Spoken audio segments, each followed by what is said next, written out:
La solennité de Marie, Mère de Dieu, a été célébrée à Rome dans la basilique Saint-Pierre, à Jérusalem et dans le monde entier à l'occasion de la 51e journée mondiale pour la paix.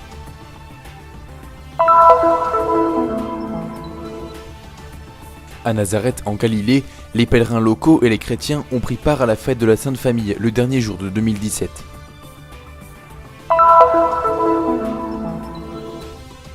Le 28 décembre, lors d'une messe célébrée dans la basilique de la Nativité à Bethléem, on a fait mémoire du massacre des innocents réalisé par ordre du roi Hérode.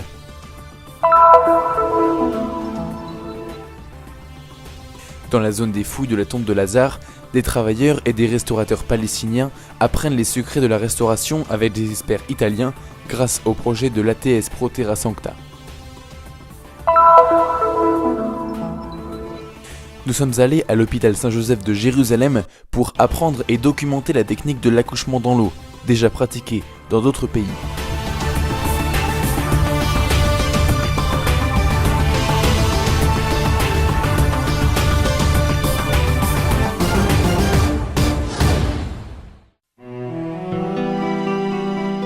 Sur la première page du calendrier de la nouvelle année que le Seigneur nous donne, l'Église nous propose, comme une belle miniature, la solennité liturgique de Marie, Mère de Dieu. En ce premier jour de l'année civile, nous fixons notre regard sur elle pour nous remettre en route sous sa protection maternelle sur les sentiers du temps. Ce sont les mots prononcés par le pape François dans le premier Angélus de 2018. La solennité a été célébrée dans la basilique Saint-Pierre au Vatican, à Jérusalem et dans le monde entier.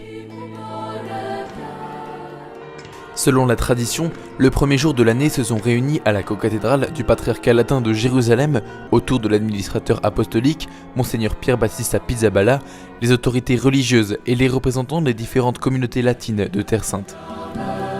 De nombreux fidèles et pèlerins locaux étaient présents. Dans son homélie, Monseigneur Pizzaballa a invité les personnes présentes à se laisser provoquer par la parole de Dieu. Au début de cette nouvelle année, l'évangile d'aujourd'hui ouvre la voie. Il nous donne une boussole pour rester dans ce temps et l'accueillir comme une grâce. Cette solennité est fixée le même jour que la journée mondiale de la paix. Après la messe, les fidèles ont exprimé leurs vœux à l'administrateur apostolique, à Monseigneur Leopoldo Ghirelli, nouveau nonce en Israël, et à Chypre et délégué apostolique à Jérusalem et en Palestine, au père Francesco Patton, custode de Terre Sainte, et à Monseigneur Giacinto Marcuzzo, vicaire du patriarcat latin. Alors nous sommes arrivés ce matin à Jérusalem, car nous avons passé la nuit à Bethléem. Nous allons passer 4 jours autour des lieux saints, afin de découvrir la spiritualité dans les traces du Christ. Cette célébration à Jérusalem, c'est pour la fête du Nouvel An, c'est important pour nous les scouts d'y participer. Un souhait pour le début de la nouvelle année est que nous soyons capables encore de nous étonner. Cela semble très difficile à notre époque où tout est en ligne en temps réel. Pourtant, cela est plus nécessaire que jamais, a rappelé Monseigneur Pizzaballa.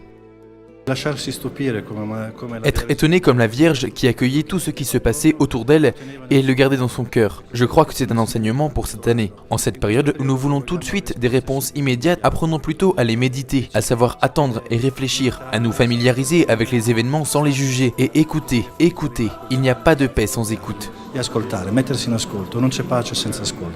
La paix était aussi le mot dominant dans les salutations que le nouveau représentant pontifical, l'archevêque Ghirelli, a déclaré lorsqu'il est arrivé à Jérusalem.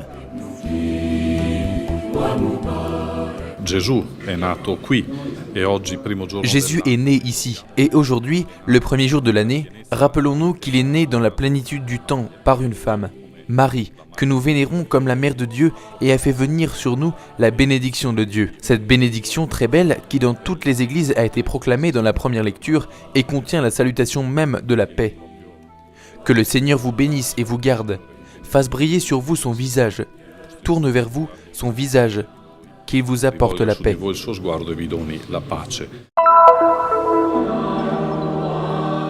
Après la présentation de Jésus au temple de Jérusalem, Joseph et Marie sont allés à Nazareth en Galilée. Dans cette ville où un peu plus de 70 000 personnes vivent aujourd'hui, le père Francesco Patton, custode de Terre Sainte, a célébré la messe le jour où l'église commémore la fête de la Sainte Famille.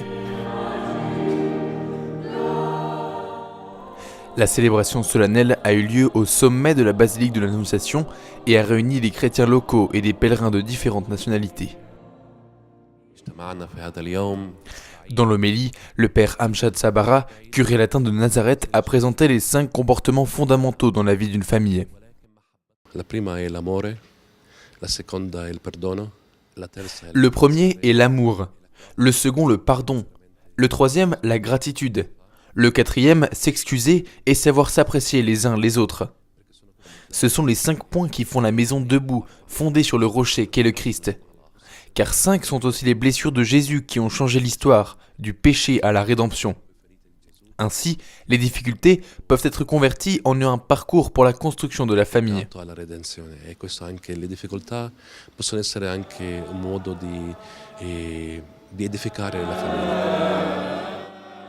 Célébrer le jour de la Sainte Famille à Nazareth, près de la maison où ont vécu Joseph, Marie et Jésus jusqu'à l'âge de 30 ans, a une signification spéciale.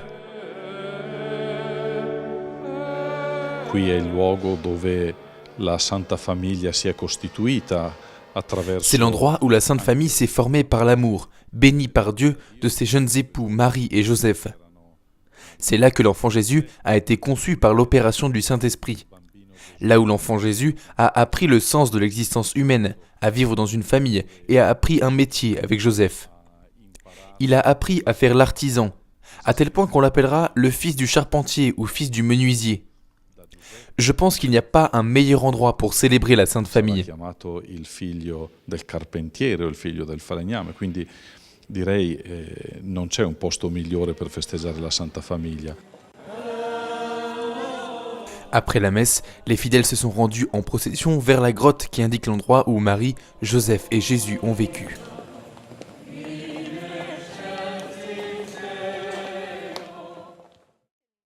Un jour important pour ceux de ses compatriotes de la Sainte Famille qui ont célébré 25 ans de vie conjugale. J'aime Nazareth parce que c'est une terre sainte. Nous espérons être bons et bénis dans notre vie quotidienne, comme la Sainte Famille.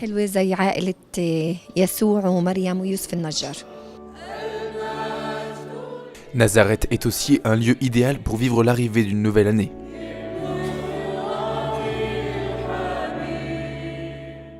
E alla fine dell'anno la tradizione cristiana ci fa prima di tutto chiedere perdono. À la fin de l'année, la tradition chrétienne nous propose surtout de demander pardon pour les fautes que nous avons commises au cours de l'année. Puis nous chantons le Te Deum, c'est-à-dire que nous chantons la louange à Dieu. Et en chantant la louange à Dieu avec cet hymne très beau d'il y a 1600 ans, qu'est le Te Deum, nous trouvons un verset qui est particulièrement adapté à Nazareth. Celui dans lequel nous disons que le Fils de Dieu est venu nous sauver et a choisi de naître de la Vierge. Il figlio di Dio, per salvarci, ha scelto di nascere nel grembo della Vergine.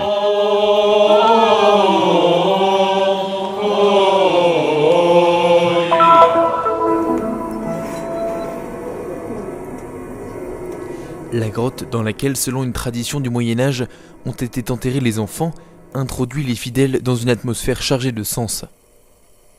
La mort des saints innocents pourrait susciter quelques perplexités sur la conduite d'Hérode.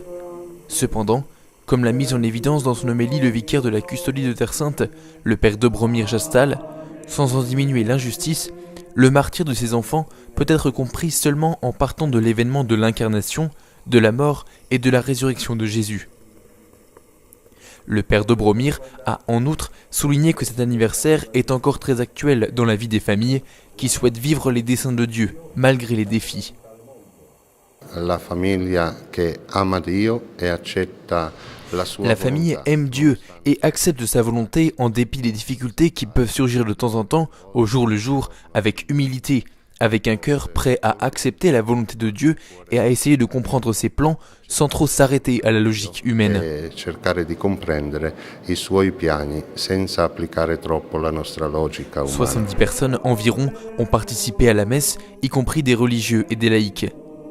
Ce fut aussi une journée spéciale de prière pour les nombreux autres innocents tels que les victimes de la guerre, de la violence, de la faim et de l'avortement. Des vies brisées, compromettant aussi l'avenir des nouvelles générations. La vita è un dono ricevuto direttamente da Dio. La vie est un don reçu directement de Dieu.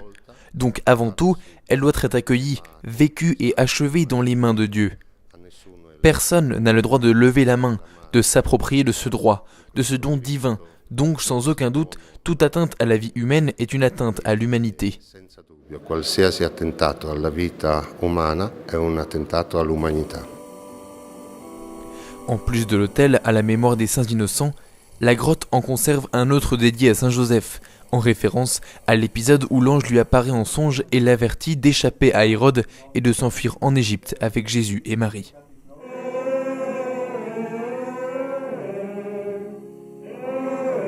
Quindi San Giuseppe si distingue soprattutto per l'obbedienza alla volontà. Saint Joseph se distingue avant tout par l'obéissance à la volonté de Dieu.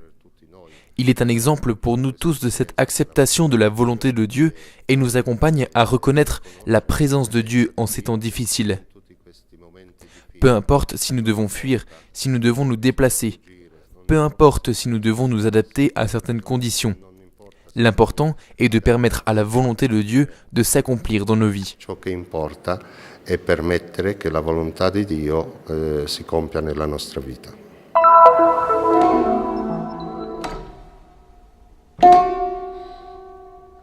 Dans la zone de fouille du tombeau de Lazare à Béthanie, à quelques kilomètres de Jérusalem, mais au-delà du mur, les ouvriers et les restaurateurs ont pendant des jours étudié et travaillé sur le site. Parmi eux, Ahmad. Je suis un restaurateur de site. Nous sommes en train de restaurer l'ancienne aile du monastère et en ce moment, nous suivons des cours avec des professeurs italiens arrivés pour nous apprendre à travailler sur tout le bois et la pierre. Nous devenons des experts, en particulier en ce qui concerne la restauration des œuvres anciennes. L'initiative, financée par le Consulat général d'Italie à Jérusalem, s'inscrit dans le cadre d'un programme plus large que la TS Pro Terra Sancta mène depuis des années à Béthanie avec le Mosaic Center de Jéricho. L'objectif est de réaménager la zone archéologique et de donner un nouvel élan touristique à la ville, actuellement en grande difficulté économique. Le projet a été créé en collaboration avec l'Université de Turin Venaria Real et avec la municipalité de Turin, financé par le PMSP, projet de soutien aux municipalités palestiniennes. Il prévoit l'envoi d'experts qui pourront, à la fin du projet, garantir une formation réelle et pratique sur différents aspects de la restauration aux travailleurs qui travaillent habituellement sur le chantier.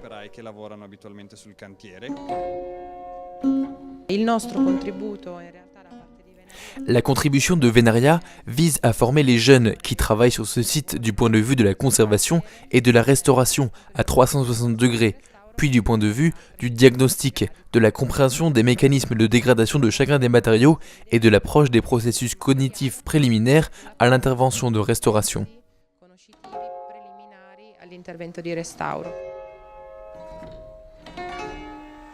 Le module de la professeure Buscaglia est axé sur la presse à huile en bois, actuellement dans un état critique en raison d'attaques d'insectes et de champignons.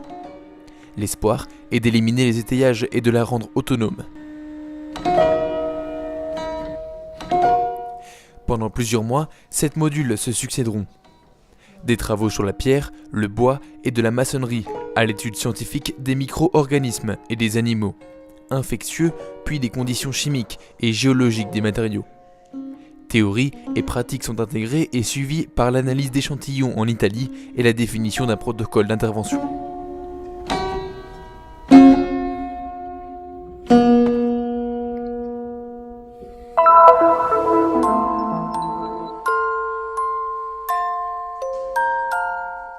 La naissance, comme l'explique le docteur Iman, sage-femme de l'hôpital Saint-Joseph de Jérusalem, est un processus physiologique naturel. Dans un moment aussi important pour la mère et l'enfant, les médecins donnent le meilleur d'eux-mêmes. Ici, la priorité est donnée à la naissance naturelle, bien que dans certains cas, la césarienne soit nécessaire. Ici, à l'hôpital, depuis que nous avons commencé notre travail, nous avons des femmes qui accouchent naturellement et d'autres par césarienne. Nous essayons toujours de réduire le pourcentage de césariennes en préservant toujours, bien sûr, la santé de la mère et du bébé, sans mettre en danger la vie de l'une ou l'autre. Par exemple, le choix de la césarienne est justifié dans le cas où la mère souffre de diabète, ou en raison de la taille de l'enfant, ou en cas d'urgence. La communauté médicale internationale considère que l'incidence idéale des césariennes devrait être d'environ 10% et 15%. Cependant, comme l'indique l'Organisation mondiale de la santé, cette pratique est de plus en plus courante dans les pays développés et en développement. Le directeur du département d'obstétrique de l'hôpital Saint-Joseph, le docteur Samir, explique ce phénomène par le fait que la césarienne est une intervention rapide, alors que la naissance naturelle nécessite plus de temps.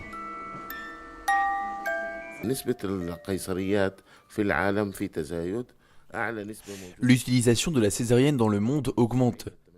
Le pourcentage le plus élevé est au Brésil, où il est pratiqué dans 75 à 80% des cas. En Grande-Bretagne, le pourcentage est de 30%. En Irlande, de 25%. Ici, en Palestine, de 30 à 35%. Il y a des pays qui dépassent le Brésil et atteignent même 90%.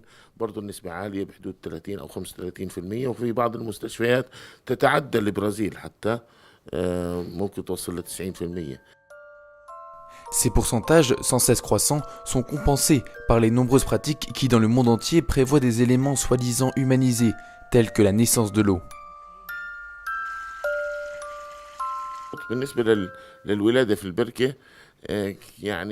Dans le cadre de la naissance dans l'eau, nous essayons d'offrir aux femmes toutes les options disponibles, comme dans le reste du monde. La naissance d'eau est pratiquée surtout en Grande-Bretagne et est censée rendre les choses plus faciles pour la mère. De cette façon, les femmes peuvent faire face à une naissance naturelle, sans éprouver de douleur aiguë.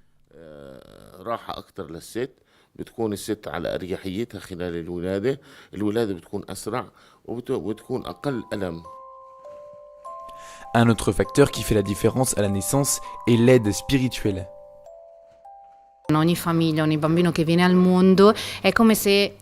Chaque famille, chaque enfant qui vient au monde, c'est comme s'il m'était confié. Pour cette raison, quand je travaille, surtout quand une femme souffre ou quand la naissance ne va pas très bien, je recours à la prière. En silence, parce qu'évidemment, ici, il y a des gens de différentes religions. Mais même en silence, je prie souvent. Però in silenzio, ma spesso prego.